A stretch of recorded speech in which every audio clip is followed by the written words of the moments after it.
Bonjour les amis, alors aujourd'hui une nouvelle vidéo où on va parler de quoi? On va parler de jeux. Et oui, on va parler de jeux comme je l'avais promis dans ma dernière vidéo. On va pas parler que de ça d'ailleurs, mais on va parler de 4 jeux. 2 exclus Xbox Series X, et oui, qui vont sortir également sur PC, comme on le sait, hein, les exclus qui vont sortir sur Xbox Series X sortiront sur Xbox One et aussi sur PC. Et 2 exclus qui vont sortir sur PS5, dont une ne sera que temporaire. Vous vous doutez peut-être de quel jeu je veux parler. On va également revenir sur certaines rumeurs. La première rumeur, c'est la Xbox Series X sera peut-être overclockée. Donc j'en parlerai, je dirai ce que j'en pense. Et la deuxième rumeur, c'est sur Amazon, on a vu le prix de la PS5 à 499,99 € et pour la dématérialiser à 399,99 €. Est-ce vrai ou pas? Moi j'aimerais bien, hein, parce que j'ai annoncé ces prix, mais un autre YouTuber a, disons, émis une théorie qui me paraît intéressante, dont je vous parlerai. Et pour finir, je reviendrai sur les Blu-ray 4K, hein, donc les vrais Blu-ray 4K, le prix, puisque j'ai été un peu taclé là-dessus, on m'a dit que ça coûtait beaucoup moins cher que ce que je prétendais. Eh bien, nous allons voir ça ensemble, à tout de suite.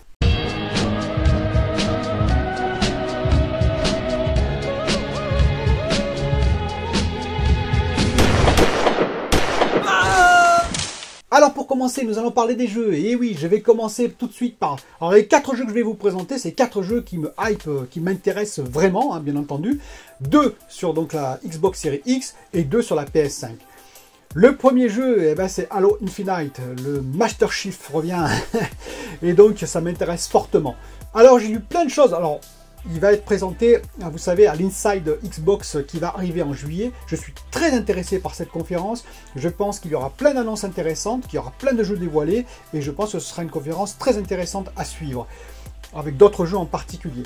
Donc je vais parler de Halo Infinite pour l'instant, puisque c'est le fer de lance quand même, on va dire, de la Xbox Series X. Hein. C'est le jeu dont on me parle depuis très longtemps. C'est le jeu qui va porter, on va dire, toutes les caractéristiques de la Xbox Series X. J'ai lu d'ailleurs à ce propos que comme il était développé également sur la Xbox One, il serait tiré vers le bas. Je n'y crois absolument pas. Je vous dis tout de suite, je pense que, bien entendu, Phil Spencer et ses équipes, ils ne vont pas reproduire les erreurs du passé. Ils vont faire en sorte que ce jeu soit au maximum de toutes les capacités de la Xbox Series X. Le studio qui le développe, c'est 343 Industries. Alors, j'ai lu là aussi d'ailleurs qu'ils étaient que 40 sur le jeu. Non, pas du tout. 343 Industries, c'est un énorme studio quand même qui comptait en 2016 450 employés, vous imaginez. Et pour ce jeu, ils se sont fait aider même par un autre studio pour faire les cinématiques. C'est l'équivalent d'ailleurs en termes de développement d'un autre studio dont j'ai parlé récemment, hein, un studio qui s'appelle CD Projekt avec son Cyberpunk 2077. Hein. Donc vous voyez, en termes de nombre, c'est assez énorme, c'est bien plus que Red Redemption 2 par exemple, ou que The Witcher 3, où il y avait à peu près 250 développeurs. Bon, il y a pu en avoir un peu plus à certains moments, mais voilà, c'était en moyenne 250 développeurs. Là, je pense que pour Halo Infinite, il y en avait beaucoup plus, donc ça promet grandement. Je pense qu'il y aura le ray tracing, je pense qu'il tournera à 4K 60 FPS hein, en moyenne. Hein. Donc, voilà, 120 FPS, j'y crois pas trop parce qu'il y aura beaucoup d'effets. Je pense que voilà, ils vont charger, ils vont allumer on va dire tous les boutons de la Xbox Series X pour nous envoyer par exemple du Dolby Atmos. Enfin, j'imagine à peu près tout ce qu'ils peuvent faire. Le seul élément qui ne sera peu utilisé, qui sera utilisé uniquement pour le chargement, c'est le SSD, parce que effectivement, par contre, la Xbox One ne possède pas de SSD hein, de base, hein, la Xbox One de base, et donc évidemment, ils vont pas pouvoir mettre des scènes qui s'enchaînent, un petit peu comme on a vu sur le Unreal Engine 5 avec la PS5.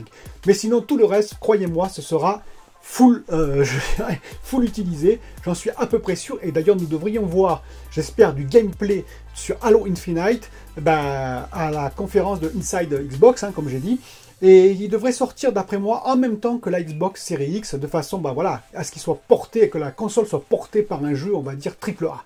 Le deuxième jeu qui va sortir et qui me hype vraiment, c'est Hellblade 2, et oui, Hellblade 2, avec Senua qui revient. Et donc voilà, c'est un jeu qui m'a vraiment hypé dans sa démo technique du dernier Inside Xbox. Et vraiment, j'attends, j'espère voir peut-être même un petit peu de gameplay. Bon, c'est pas sûr. Pourquoi c'est pas sûr? Parce qu'il est développé, vous le savez, sur le Unreal Engine 4.25, le dernier Unreal Engine. Hein, et il va par contre être porté sur le Unreal Engine 5. Ça veut dire qu'il ne sortira pas en novembre-décembre quand la Xbox Series X sortira. Il ne sortira que l'année prochaine et probablement pour moi en automne prochain, parce que l'Unreal Engine 5 en bêta version sera disponible début d'année 2021, on va dire dans le premier trimestre. Hein. Ce qui fait qu'ils vont commencer à travailler dessus, mais est-ce qu'ils vont aller jusqu'au bout sur une bêta version du Unreal ou est-ce qu'ils vont attendre la version finalisée du Unreal Engine 5 qui en arrivera qu'en automne? Voilà. Et donc pour moi, le jeu ne sortira probablement qu'en automne ou voire fin 2021. Donc il ne sera pas dispo à la sortie de la Xbox Series X. Mais moi je préfère un beau jeu bien finalisé, qui lui aussi d'après moi allumera toutes les diodes entre guillemets de la Xbox Series X, c'est-à-dire qu'il utilisera le ray tracing, il utilisera probablement, on verra, le SSD je pense pas non plus, toujours à cause de la Xbox One, hein, s'il est également sur la Xbox One, il va être un peu tiré entre guillemets sur ce plan-là seulement vers le bas, mais pour tous les autres, pour l'aspect visuel, pour les cinématiques, pour le gameplay, pour le framerate, pour le 4K, je pense qu'il sera à 4K 60 FPS. Voilà, je pense qu'ils vont mettre le paquet là-dessus. On verra si j'ai raison, mais on devra attendre à peu près un an, voire un an et demi pour le voir arriver. Du côté de la PS5, vous allez me dire, du côté de la PS5, vous vous doutez bien, je vais vous parler de Horizon Forbidden West. Évidemment, hein, c'est le jeu qui a hypé la conférence de la PS5, on peut dire, plus un autre dont je vais parler après. Et donc, ce jeu-là, oui, c'est le triple A côté PS5 qui... malheureusement, on l'a appris, ne sortira pas en même temps que la PS5, et oui, ne sortira qu'en 2021. Là aussi, je préfère, si c'est pour améliorer la qualité du jeu, il n'y a pas de problème. Ce qui est un peu dommage, c'est qu'on n'aura pas, disons, moi personnellement, j'aurai pas de gros jeux qui vont me hyper au moment de la sortie de la PS5 en novembre-décembre. Ou alors peut-être surprise, on ne sait jamais.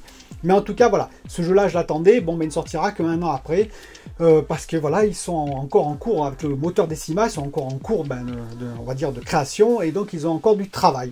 On sait quand même, on a quand même plus d'éléments sur ce jeu, hein, donc on sait effectivement que ce sera sur une carte assez étendue. Alors j'ai regardé parce qu'ils disent que c'est de l'Utah jusqu'au Pacifique, c'est-à-dire Utah, Nevada, Californie, hein, puisque ce sera jusqu'à San Francisco. Ça fait quand même une sacrée carte, hein, puisque ça fait plus de 1000 km de trajet. Est-ce que ce sera vraiment tout ça? Ou est-ce que c'est une carte, on va dire, un petit peu réduite? Vous voyez, c'est ça, mais avec les grands éléments, on va dire, de chaque état, reproduits, mais rétrécis, on va dire, sur la carte. Parce que ça, 1000 km, ça fait beaucoup. Il y aura donc 10 types, je crois, plus de 10 types de nouvelles machines, on va dire. Probablement qu'on pourra voler, hein, oui, tout le monde le dit, on pourra probablement chevaucher une machine volante, puisqu'ils annoncent qu'il n'y aura pas de temps de chargement, ni dans le jeu, ni au début du jeu. Ce sera, ils vont utiliser le SSD, le célèbre SSD magique de la PS5. Ils vont utiliser la pleine exploitation de ce SSD pour montrer toute la puissance du SSD. Et donc, probablement qu'on aura le droit à chevaucher des bêtes volantes pour traverser toutes les étendues, sachant qu'il ne sortira en plus que sur PS5 et non pas sur PS4. On sait également qu'il y aura des tempêtes titanesques. On en voit d'ailleurs un petit extrait dans le trailer, hein. On sait également qu'il y aura des tribus, de nouvelles tribus, en particulier des tribus hostiles et des tribus amicales. Et on sait qu'on aura des parties sous-marines, on l'a vu, hein, qui sont très très jolies d'ailleurs. On a remarqué, hein, avec tous les effets, on va dire, sous-marins, etc. Est-ce qu'il y aura du ray tracing dans Horizon Forbidden West?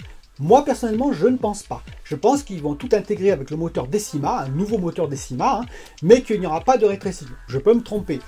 Mais il faut savoir que c'est pas parce que vous voyez la réflexion sur certaines surfaces qu'il y a du ray tracing. Non, c'est pas parce que vous voyez des effets de particules avec des effets de lumière qu'il y a du ray tracing. Pas du tout.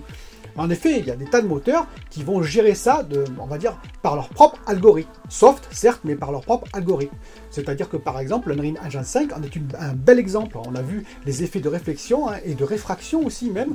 Sur les statues, par exemple, ça prouve bien qu'on peut faire comme du ray tracing, mais sans utiliser le moteur ray tracing intégré hardware dans la PS5 ou dans la Xbox Series X. Après, bien entendu, ce sera allégé, parce que c'est quand même plus simple d'utiliser, on va dire, du hardware que d'utiliser du software qui est toujours plus lourd et toujours plus long. Donc ce sera du ray tracing allégé, mais ça peut être suffisant pour l'aspect visuel, pour l'œil, dans certaines scènes. Et donc je pense qu'on n'aura pas de ray tracing sur Horizon Forbidden West.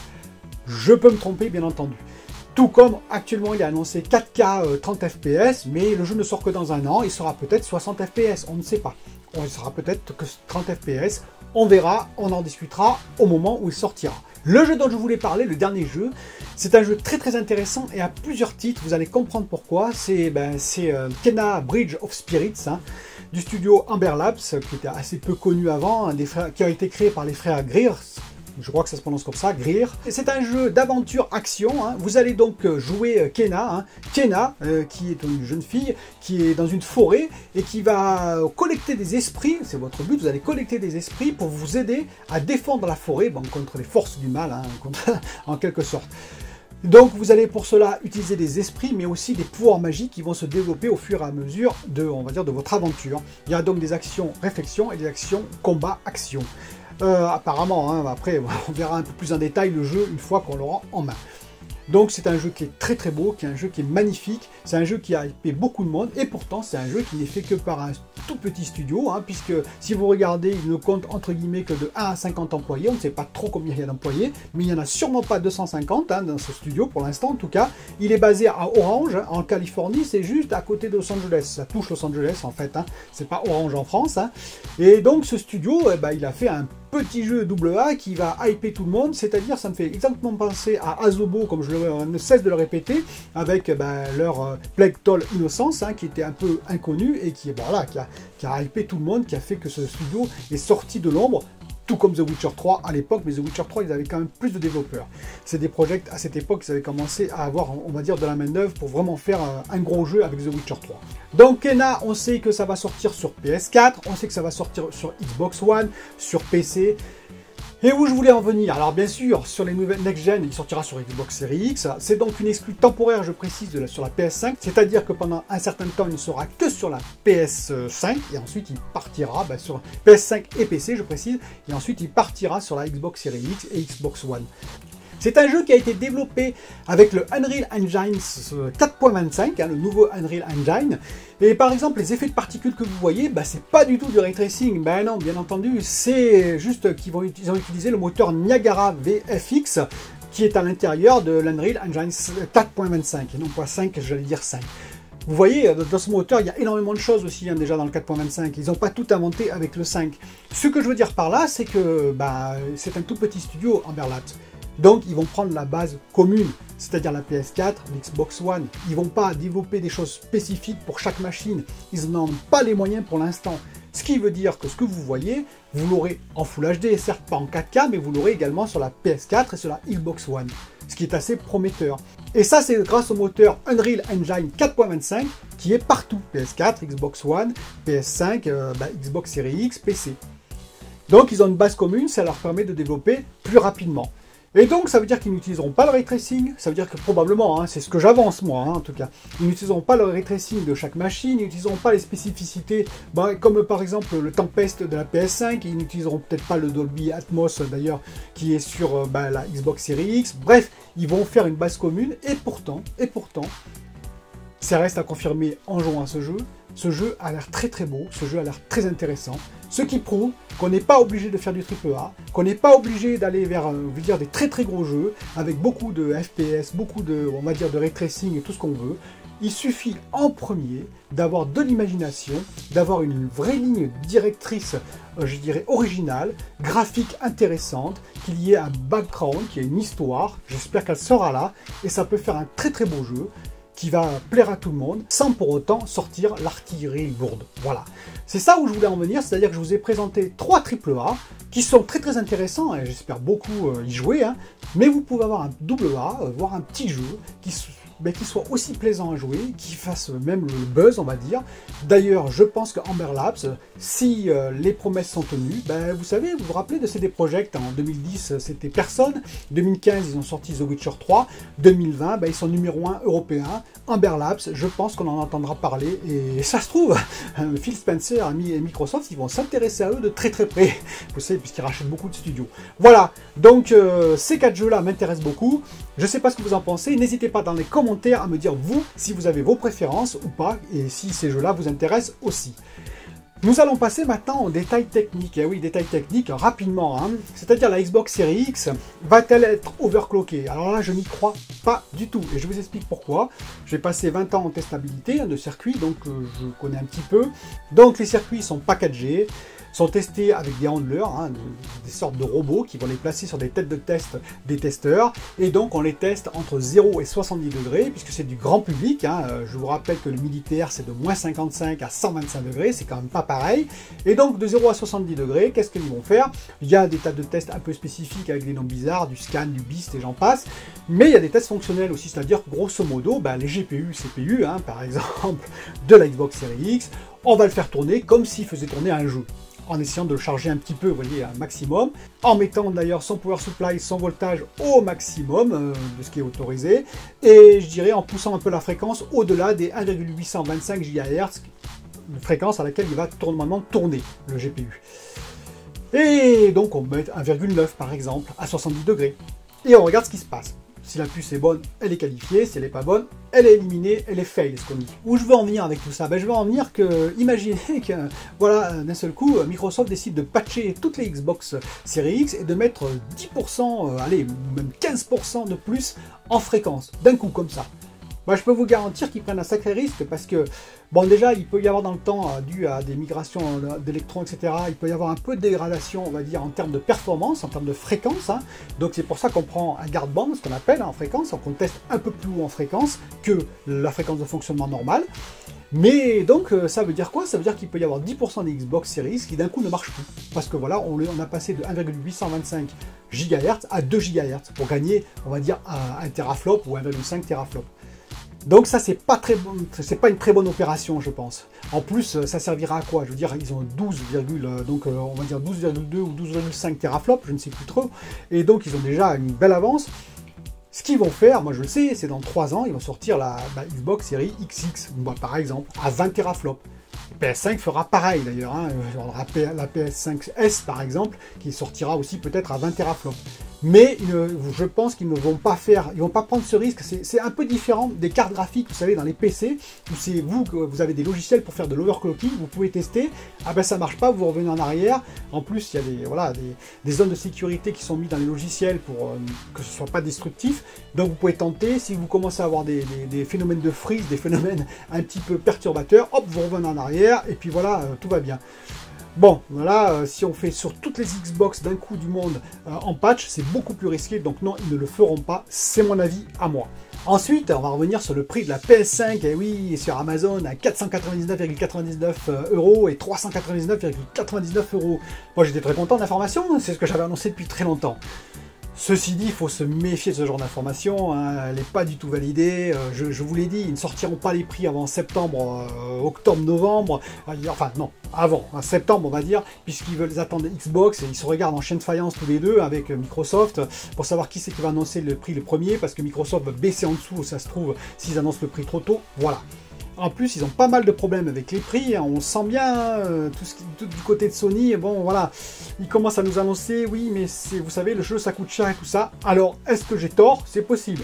Ceci dit, il y a un youtubeur que je suis qui m'intéresse, et qui m'amuse beaucoup, alors ceci dit, je ne prends pas pour argent comptant tout ce qu'il dit, mais voilà, des fois il y a des bonnes informations, et là il a une bonne idée, c'est Lusty. Ah oui, Lusty qui dit qu'après tout, lui il verrait bien la dématérialiser à 499 €, vous voyez, vous commencez à comprendre, et la non dématérialisée à 599 €.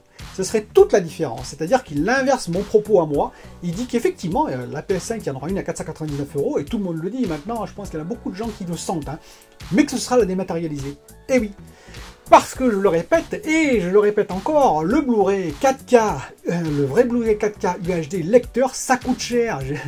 Il y en a beaucoup qui ne me croient pas, mais écoutez, allez voir. Alors, si vous prenez sous Wish, lecteur, oui, Blu-ray 4K sous Wish, évidemment, vous en trouverez à 50-60 €. Je parle des lecteurs externes, par exemple. Sauf que quand vous lisez déjà les caractéristiques, il n'y en a pas, voilà. Et puis que vous ne voyez jamais le Blu-ray 4K UHD. Non, non, après c'est tout masqué. Ça lit les DVD, ça lit les Blu-ray. Oui, bien sûr, oui, mais pas les Blu-ray 4K. Et d'autant plus que quand il y a quelques commentaires, j'ai vu un commentaire qui disait même, ne lit même pas les Blu-ray. Vous voyez, il a acheté, voilà. Si vous allez sur des sites un peu plus sérieux, avec des marques comme Verbatim, par exemple, un peu plus sérieuses, le lecteur externe, alors lecteur graveur, il est vrai, externe, mais c'est 130 à 150 €. Je ne parle pas, attention, des lecteurs de salon qui sont eux à plus de 200 €, parce qu'effectivement, il y a en plus la puce de décodage, il y a la puce son, il y a un packaging qui coûte pas horriblement cher, entre parenthèses. C'est pas du GPU de Xbox Series X, faut pas exagérer. Mais quand même, non, mais déjà les lecteurs coûtent plus de 200 €, ou en tout cas 180, 160 €. Et donc les lecteurs externes pour PC, ça coûte 130, 150 €. Donc oui, ça coûte cher un lecteur Blu-ray 4K, qui, je vous rappelle, peut lire les Blu-ray 4K. Et oui, ça c'est assez intéressant, c'est-à-dire que j'ai oublié ça la dernière fois, dans la Xbox Series X et dans la PS5, vous pourrez mettre des Blu-ray 4K UHD pour les lire sur votre téléviseur 4K. Si vous avez un téléviseur 4K, bien entendu. Ce qui n'est quand même pas négligeable, parce que vous avez un lecteur, en plus, PS5, ou Xbox Series X, un lecteur Blu-ray 4K qui, je vous rappelle, le lecteur de salon, et vous pouvez regarder, c'est plus de 150 € minimum. Il est inclus dans la PS5, il est inclus dans la Xbox Series X si vous le prenez avec le lecteur. Donc voilà, j'ai trouvé l'information assez intéressante de Lusty, voilà, je vous l'ai remarqué. C'est peut-être une bonne supposition. Dites-moi ce que vous en pensez dans les commentaires. Plutôt à 399 € la dématérialisée ou plutôt à 499 €. Et donc la non dématérialisée serait alors à 599 €. En tout cas, j'attends vos commentaires nombreux. Merci de me suivre, de me soutenir. Je vois que la chaîne monte petit à petit. Je vous dis à bientôt pour une nouvelle vidéo. Bye bye.